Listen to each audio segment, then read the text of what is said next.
కడుపున ఉండి కాళ్ళ దన్నితే జన్మను ఇచ్చింది. కాళ్ళ మీద పడి తల్లి అంటే కాదు పొమ్మంది.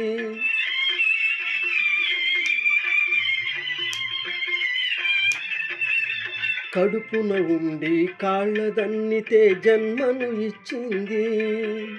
కాళ్ళ మీద పడి తల్లి అంటే కాదు పొమ్మంది.